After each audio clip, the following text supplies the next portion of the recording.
Here we go. It's the Kopite Podcast.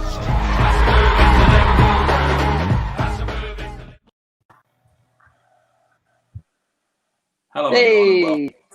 everyone. Hello, everyone. Welcome back to the Kopite Podcast. I'm Mick, and I'm joined as usual by Jay Pearson. How you doing, Jay? All right, pal. You okay? All good, all good. And we've also got wee Matt Ramirez once again back from the dead after no show last week. How you doing, Matt? You okay? I'm all right, yeah. I've been informed that I put on a bit of an accent apparently when I talk to you guys, so I'm going to work on that today. Very conscious.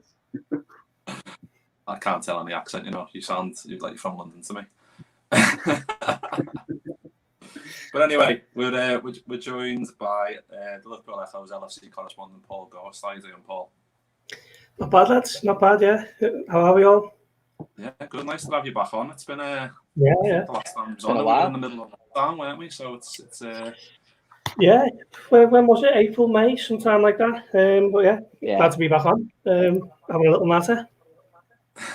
good stuff. And what a So game we'll to talk about as well.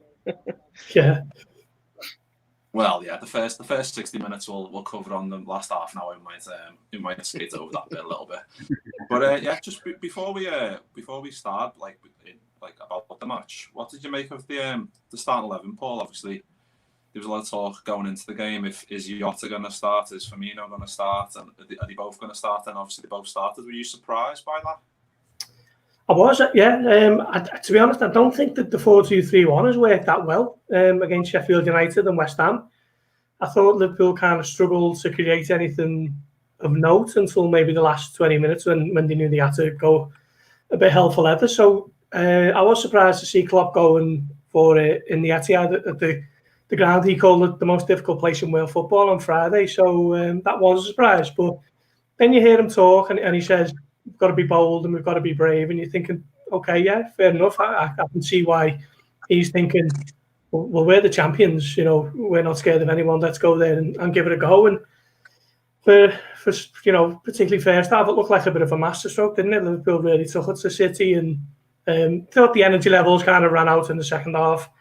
He played, 7 games in 22 days, and that kind of showed in the last half hour when both teams were just kind of content to settle for a draw. But I thought when the team dropped, it was a big statement, really, and it was probably, particularly first, that was probably the best that they performed using that 4-2-3-1 this season. Yeah, and I think it's nice, like Klopp said after, it's nice to have all these like options. I mean, like going to the Etihad with Gini and Hendo as the only two midfielders and having those other four. It was a bit of a statement of intent, wasn't it, Jay, in terms of this is how we're setting up and this is how we're going to take the game into you? Yeah, it was a big surprise from, I think, everybody's perspective, really. Obviously, towards the late afternoon, there was rumours of how we were going to line up, and Twitter was going mad saying, all four are starting. You think, right, what are we going to do here? And you think, right, are we going to be weaker in midfield? Because that's usually where City do win a lot of their battles is in the midfield area. So I was nervous because obviously, like Paul said, we'd done it against Sheffield. It hadn't really done the business for us, that formation. But Jesus, I was so happy where we played in that first half. I just thought, right, we can do this to anybody now because it was such a good performance. And yeah, obviously, like Paul said, it weaned a little bit in the second half. There was a lot of circumstances with the reasons why that happened. But yeah, mate, for us to play like that in that first half against City, and we were all over them those first minutes, and it carried on throughout the rest of the first half. And yeah, absolutely loved it, and I was so proud of the team the way they played with that formation because they must have been working on that in secret. No one knew about it, and it was just like, yeah, Pep, there's another curveball for you. But it's good of Klopp to do that because over the last couple of years, the way we've played, you sort of have that fear if teams are going to start working us out a little bit. So having that nice little alternative, like, shit, what we're going to do now, it was really, really good. So yeah, very, very pleased. Yeah, and Klopp also said, like, it's this formation, as long as everyone does the right things in the right moment, defensively and offensively, it can work as well as obviously the tried and trusted 4-3-3 with the Brexit midfield or whatever. It can work the exact same if everyone's got the same intentions and everyone singing from the same hymn sheet, so to speak. But another face was nice to see back was obviously Joel Matip, and he's been out of action for a couple of weeks. I think he's missed like 6 games or something like that with since the derby. It was nice to see him back in the team, wasn't it, Matt? Obviously, we needed his experience in this type of game. Yeah, I think we talked about it after the Atlanta game, didn't we? That was it.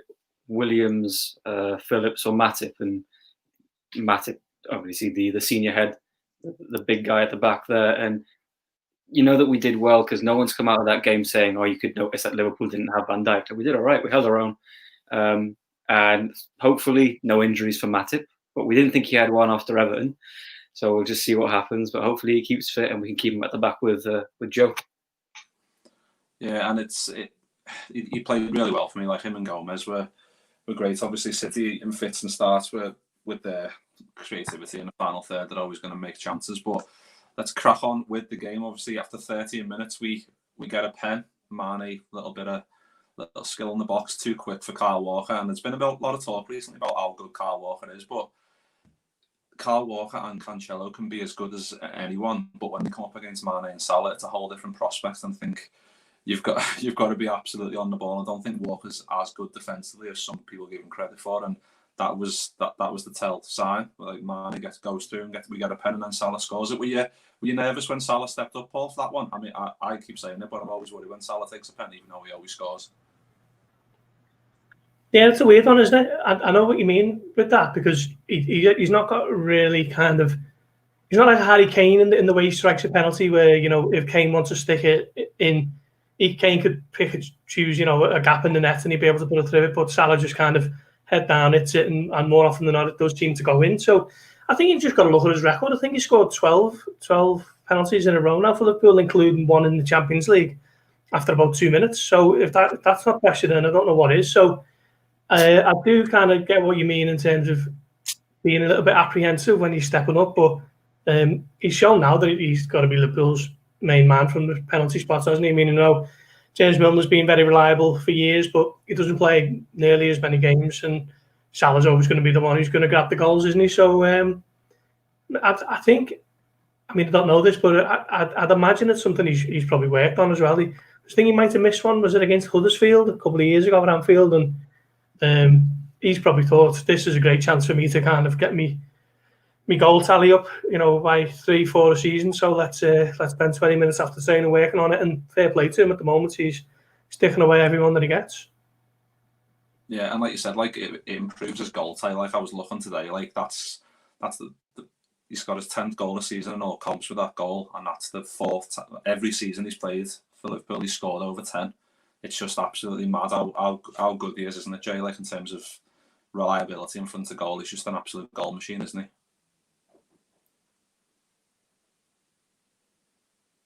No sound, Jay. Yeah, Jay, you muted, mate. Sorry about that, gents. Get a bit of feedback. So I just thought, I was watching the comments and all that, and I was away with myself then. Yeah, well, I know you talk about it a lot, mate, because you're a massive fan of Salah, aren't you? I mean, we all are, obviously, but I know it's a regular thing for you, mate, how he's underappreciated. And I think that's one of the things where the whole 1 season wonder, 2 season wonder, 3 season wonder thing just really, really makes me laugh. And he's so underappreciated. And it's like the Suarez thing. We didn't realize, well, we knew what we had, obviously, when he had left, and we knew what we had at the time. But Salah's just one of those players we just think we are so blessed to be in a time where we are watching this fella play for Liverpool. And a lot of people who are our age or a lot younger will appreciate this and just go, Jesus Christ, I was there to witness Mo Salah playing for Liverpool. And he is just a goal scoring machine, mate. And I think you had that stat the other week about his goal involvement, and it blew my mind. I just thought he's almost, I think it's like 70-80% of his games he's had a goal involvement, and he just, even that from an assist perspective is just incredible. Mate. We're so lucky to have him. Yeah, and I mean, I don't want to be too stat heavy, but I saw another one as well. Like most chances created so far in the league this season, Mo Salah's topped that as well with 21, ahead of De Bruyne and Bruno Fernandes on 20. It's like I don't think he gets quite enough respect for that either. In terms of, like, we all know he can be very, very greedy in front of goal because he's a goal scorer. He wants to score goals, but the way that he can assist people and create space that opens up like the key areas in the final third. I don't think that gets enough credit, does it, Matt, in terms of how good he is at that?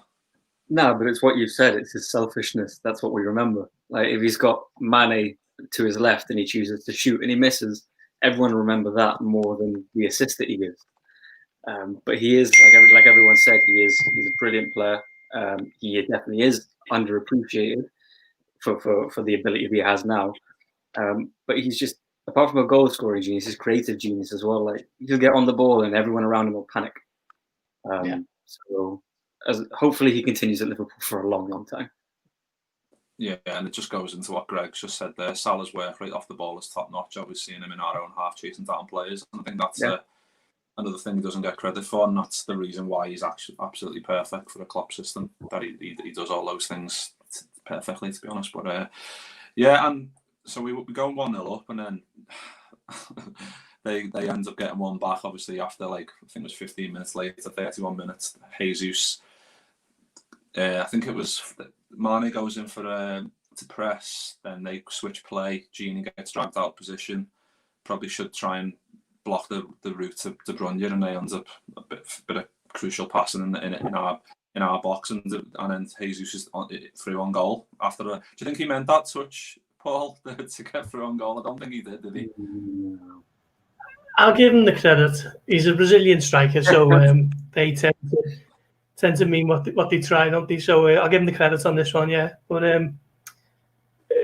I think the fact that Liverpool were only playing with the two midfielders meant that De Bruyne was able to find more space than he probably normally would against Liverpool. I mean, you think if you're coming up against Manchester City, all the talk is we need to stop De Bruyne, and he's still able to find space more often than not against teams. So he's so difficult to pin down. And for me, you don't like to say this following Liverpool, but De Bruyne is probably the best player in the Premier League, isn't he? Certainly one of them. If Mane or Salah are better than him or whatever, but to give him that kind of room was probably criminal from Liverpool, and he's laid in his mates who's made it 1-1. Yeah, and it's just one of them things. He's going to get a chance, at least a couple of chances during the game, no matter how much him on mark and whatever he's got. Yeah. He just knows to pick up those spaces in between the lines, doesn't he? So it was going to happen eventually, and unfortunately it happened. Obviously, just not long after we got that first goal. But then, obviously, the big talking point was obviously the penalty that comes on the 42-minute mark. And I've seen a lot of chat recently. I've watched Match of the Day as well. I watched it this morning actually. But when you look as well at I think it was the Wolves game where Leicester get a pen because it was like 3 yards away, and it's like, and then this one is like, I think it was 8 yards. I think they said, but it's just like the referee's going over to have a look at it, and yeah, technically it's a penalty because it hits his arm, but in terms of can they do anything about it, like the speed De Bruyne's hit that ball, how is Joe Gomez meant to get his arms out of the way in terms of to not give away a penalty? It is a harsh one, isn't it, Jay? But you can also see why it was given as well. Yeah, as soon as it happened, mate, I was like, it's going to give that, because this day and age, the way the penalties are this season, they were always going to give it. So again, you've seen them given, you've seen them not given, pre-VAR, post-VAR. So it's one of them things at the minute. We just got to suck it up and deal with it. But I'm not. Like I said, mate, I just knew it was going to be given, and it's like Carragher said in the commentaries, get your arms out of an unnatural position like that, because the ball's supposed the way it's coming in, the way you're running and stuff like that. And Joe even said after the game, didn't he? Why are you watching it in slow motion? Watch it in real time, so then you can make the judgment. Everything looks worse in slow motion, don't they? Bloody hell, I look worse in slow motion. I look bad enough in normal motion. You know what I mean? But it's really frustrating the way the rules are at the minute, and it's not the technology, it's the rules, and that's what we've got to remember. But at the end of the day, we just knew he was going to give, and I just sat there going, "Yeah, just give it, or let's take it." But yeah, it was quite nice, that penalty actually. Yeah, and we've just touched on how good De Bruyne is, and obviously he's one of the best in the league by a long way. The fact that he goes and misses that pen, Matt, it was a bit. I was absolutely flabbergasted, to be honest, because I just thought he's going to hit this bottom bin and that's it. He's not going to miss here. Yeah, it's not even the fact that he missed the pen; it's that Alisson dived the wrong way as well, so he didn't have to hit it at the corner. Like, it was just a very, very poor penalty. Like, that was shades of, taking it back here, but shades of Carabao Cup final against Cardiff, when I think it was Gerrard's cousin that did the exact same thing. It's just bad penalty that you're just thinking, all right, well, De Bruyne is going to just smash this in, and that's 2-1 down. But no one would have guessed that was going to miss the target, let alone. But yeah, that was. I didn't think we'd lose after that happened. He does support us though, doesn't he? We are his favourite team, and his favourite player was Michael Owen, so you know, he might have done it on purpose. Red, I know I've seen loads of tweets like after he missed that, like with him on like a horse with a Liverpool top on and all that, just absolutely hilarious. Like he's missed it on purpose. I hope he did. But like the fact is, if that goes in just literally 3 minutes before half time, it makes it really difficult for us, doesn't it? Especially like, do we then change the system, open ourselves up to more, potentially conceding more? I think the fact that it didn't go in, that kind of paved the way for what became the last half an hour. Obviously, the only thing I've just been saying to you before we started, what happened in the last half hour? I mean, obviously Trent got injured on 63, which was obviously really bad news, and then we had to bring Millie on, and so I think he had a scan today, didn't he, Paul? But obviously with the international break, we're not too sure what's going to come of that yet, do we? Yeah, he had a scan today, but no kind of update on how long he's going to be out, or what it's going to mean for Liverpool's season. I think now Liverpool have got a week off before they move across to Kirby next week, so we'll have to see on that. But it's not going to be a week or a 10-day one, is it? I think with calf issues, it's normally you're looking at a minimum of 4 to 6 weeks. Unfortunately, I mean, Liverpool know all about calf strains with Alisson, don't they, from the beginning of last season when he missed 10 or 11, 12 games. So hopefully it's not as severe as that one, but I'd be doubtful I'd be surprised if he's fit for Leicester, at least. That's probably what I'd say at this stage. Hopefully it's not that bad, but calf ones tend to be, a good 1 to 6 weeks, don't they, sadly? Yeah, and it is horrendous news because we are short in that area. We do rely on people being fit, like the likes of Van Dijk. If people like this get injured, there is a huge spanner in the works in terms of our system being carried out the same as it would with them in a team. So we then have to rely on maybe a Neco Williams coming back in from the wilderness. Obviously, he had a bit of a tough time in a couple of games he's played in the cups and stuff like that. Do you expect him to fill that void, Jay, in terms of going forward for the duration Trent's out? I do expect him to play a couple of games. I don't know if he'll play every single game because Millie's more than capable of filling in that spot. Obviously, when Trent doesn't play, we lose something on that right-hand side. It is a little bit imbalanced in terms of the wing from an attack, because the way he can play a ball. And we saw that from Millie, didn't we? The difference was a couple of times Millie had the chance to whip a ball in last night, and he didn't do it. He just came back inside, and maybe that was part of the tactic. I don't know, because you don't want to be giving the ball away, and we were really off second balls yesterday. So maybe there was something in that. We all know James Milner can play a ball, but there is a massive difference when Trent doesn't play. So I expect the shifts to be split between the two of them.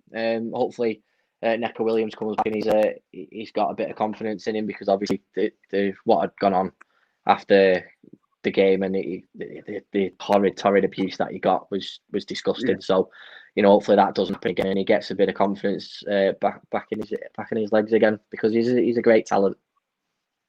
Yeah, we're gonna need him back in there ASAP. Obviously, if he's out for, like Paul said, it's gonna be 4 to 6 weeks. So it's the Leicester game's 2 weeks, isn't it? So he's gonna be missing for a fair few, to be honest. So luckily we'll hopefully have Fabinho and Thiago to come back in there. So we should be a lot stronger going into that Leicester game, because they're banging form. So we need them all, don't we? So it's gonna be About Fabinho at right back? Well, I was just about to say, you could put Fabinho back at centre half and Gomez could go right back, because Gomez sort of played right back. Paul, am I right in thinking it was like the beginning of his Liverpool career? Gomez was sort of playing between the two positions, wasn't he? When he first joined under Brendan Rodgers, he was left back, wasn't he, for the first few months? He has played right back. Played as recently as last season. I think it was Genk, was it, in the Champions League at home? I'd imagine Gomez would be the front runner to play like right back ahead of Fabinho. I know Fabinho played there for Monaco for a bit, but he's never played there for Liverpool. And at a time when he's already being reinvented as a centre back, I think that might be a little bit of a stretch for him. So I think if it's not going to be Neco Williams, then I'd imagine it would be Gomez. But I think Klopp will just play Williams, to be honest. I mean, I think his performances in the League Cup would have been kind of exaggerated from idiots on social media who don't have the real names to the abuse that they were handing out. I thought he was a little bit suspect here and there, but Liverpool won that game. Was it 7-2? So I wouldn't be too worried about putting him in for a couple of games. Yeah, and I think people forget, like, he's still a kid. Like, people expect instant quality, like, straight away. Like, you gotta look at Trent when he first started out. He's still gettable in terms of defensively. We've seen that yesterday when Sterling can knock it past him and run when Sterling's absolutely rapid. And Neco Williams, he's got a lot. He's only, was he 19? He's still got a lot of learning ahead of him. So if he could come into the team now, it's not like it's going to be. It's like a baptism as a fire in a way. He's going to come in against. If he comes in against Leicester, it's going to be a difficult game. But on the flip side, it's no better way for him to come in and learn in these type of games. Do you agree with that, Matt? In terms of him possibly learning in this short span of time while Trent's out? Yeah, right. Baptism on fire is the way that you think you've described that perfectly there, because it's Leicester right now, especially on the counter-attack, they're deadly. He won't fill Trent's void going forward, but he'll give more than Millie, Gomez, Fab. And it'd just be about protecting the kid, I guess. We've got Henderson back. He does a lot of work defensively. We'll have hopefully Fabi back as well. We've got Matip as well. So it should be all right. And the games that he has played for Liverpool, he's played quite well. So I don't see why he can't just slot in at right back and just take the game to Leicester. At the end of the day, was it last year against Leicester, we won 4-0 and everyone was expecting us to have a much tougher time than we did. If we can get at this Leicester team, which they are there to be got at, every team's there to be got at this season. If we can get at them, then it makes Neco Williams' defensive job a lot easier. Definitely. I agree with all that, 100%. But I just want to touch on what a comment here from Gavin. Obviously, Firmino comes off yesterday. I don't know what minute he came off. Was it like an hour mark, something like that? Yeah, 60, 70 minute, yeah. What did you make of his performance? Obviously, let's have a look what Gavin's put. He's got plenty of love for Bobby. He's been awesome for his last couple of years. Just feel the first time in his Liverpool career, he's actually under threat of losing his place in the starting lineup. In terms of, obviously, if we've just touched on Leicester there, probably might as well talk about it a bit more. Do you think it's time for Bobby to maybe have a rest? I don't know. It's difficult to say, isn't it, in terms of what he needs to perform? Yeah, I do. I wrote in my analysis piece for the game yesterday that for whatever reason, and there's probably 10 reasons at least why Firmino was not quite firing as much as he possibly should or has been in the past. Maybe he could just do with a bit of a rest. And at a time when Jota is absolutely flying, Liverpool don't have to worry about taking Firmino out the team and seeing that huge drop off in quality with someone like Origi, who's a bit hit and miss here and there. And I just think it's probably the perfect time for him to come out, have a little bit of a breather, kind of come on for half an hour, 20 minutes here and there, and just kind of ease his way back into form. Because it can't be easy at a time when he just seems to be so short on confidence. And his goal recently, I thought that was going to be a little bit of a kickstart for him, but it hasn't quite worked out that way. And Liverpool can afford to give him a bit of a rest now for a couple of games. So, I think it depends on what he does for Brazil as well, doesn't it? Last time he scored 2-2 against, was it Peru in the international break, and everyone thought that might have been a little bit of a turning point for him, but he just still seems to be kind of stuck in this little bit of a malaise. And I think the comment there was from Gavin. I thought he kind of summed it up well. I mean, everyone's got so much respect for what Firmino's done for Liverpool over the last 4 or 5 years. Taking him off the team for a couple of games doesn't mean that all that work is undone and suddenly people don't think he's up to much. He's still a top player. He's just kind of in a bit of a lull, and that happens. So for me, now is the ideal chance to give him a bit of a break. Yeah, it's a really good point there, Paul. It is. It's really good because the way this new formation is, and the way we want Jota in there, we want Firmino in there. With you saying that now, it might be a good idea to give him a break for a couple of games. Do you think we'll stick with this formation, which obviously where it leaves us lacking in midfield, but going forward, or do you think we'll go back to the transition 4-3-3 over the next couple of weeks? I reckon. I think if the 4 who played yesterday aren't all going to play, then I don't think Klopp tried that formation. I mean, you could make a case for someone like Shaqiri coming in Firmino or Jota's place, but I just think he's using that formation because he's trying to get all of the big guns in. I mean, for me, Shaqiri's been excellent the last few weeks, particularly when he came on against West Ham, was it last week? So he could feasibly just come in and keep that 4-2-3-1, but I just think if Firmino and Jota aren't going to play, then it'll just be back to what we know. And I think a lot of it is down to the number of midfielders he's got available as well. I think at the moment, where Keita was out for a bit, wasn't he? And I thought it might have been a bit of a risk to play Curtis Jones in there yesterday. So he's gone with the two. But post-international break, we're looking at Thiago and Fabinho possibly back in the mix. So that'll give more of a chance to play three in there, won't it? Absolutely. And Matt, you mentioned it on the last show, didn't you, that once Fabinho and Thiago come back in, we're going to be a lot more relaxed than the way we've been over the last couple of weeks, won't we? It certainly will give not just the team itself, but the fan base a bit of a lift as well, even though we've done quite well over the last few games. But, you know, it's good to get those two boys back, won't it? Yeah, 100%. Look at our performances so far. We haven't hit the heights of what we expect, but we're still 1 point off the top. And Thiago is yet to have a proper run in this team.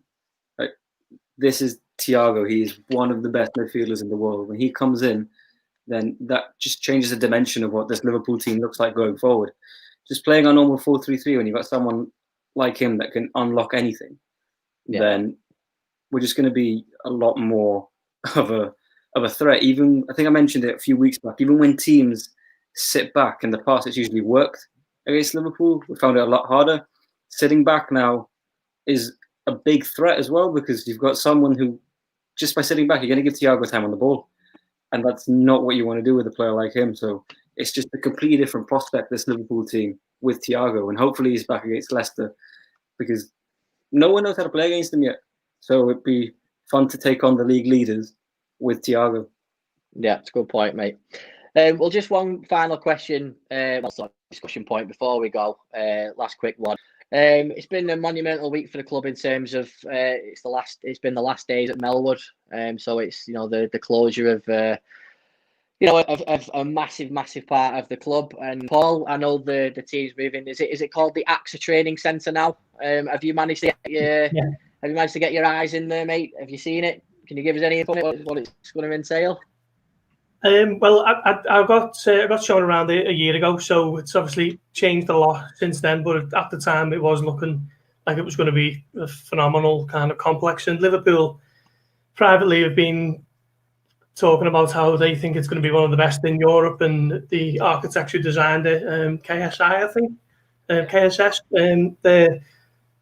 they're talking about how it's going to be one of their kind of flagship development projects. And as Klopp said on Friday, it's going to be something that's going to benefit Liverpool for generations, long after he's no longer the manager. So it's sad that Melwood is kind of gone now. It's an iconic kind of training ground, one of the most recognisable names in world football in terms of training ground. So it's sad to see that go, and sad to no longer be going there every Friday afternoon to speak to Klopp and whatever else. But I'm looking forward to kind of getting back to normal whenever that is, and seeing what this new Kirby training ground's all about. But yeah, I mean, I was shown around it last year, but obviously circumstances have kind of knocked that on the head for this year. But I was told today that I might be getting a virtual showing of it next week, so fingers crossed for that one. Excellent, mate. You'll have to come back on and tell us all about that as well. Well, it's going to be no more Melwood Lean now, isn't it? It's going to have to be called the Kirby Lean, or, you know, the AXA Training Centre Lean, or whatever. Someone's going to have to come up with something for it anyway. Yeah. But yeah, listen, Matt, again, thank you so much for joining us. Paul, thanks for joining us again, mate. We really, really appreciate it. Obviously, Paul, if you're back on one more time, that gets your hat-trick ball from the Kopite. So, you know, you're going to have to come on a lot sooner for that, mate. We'll get your hat-trick ball sent out to you. Yeah. As always, everybody, thank you so much for watching. We appreciate all the comments. Give us a like, subscribe. And for those of you that haven't managed to watch the live show, but you're watching afterwards as well, we really appreciate your interaction with us as well. Enjoy the international break. We'll put out some content during the international break, so stay tuned for that. And Mick, what's the line we say again? See you next time.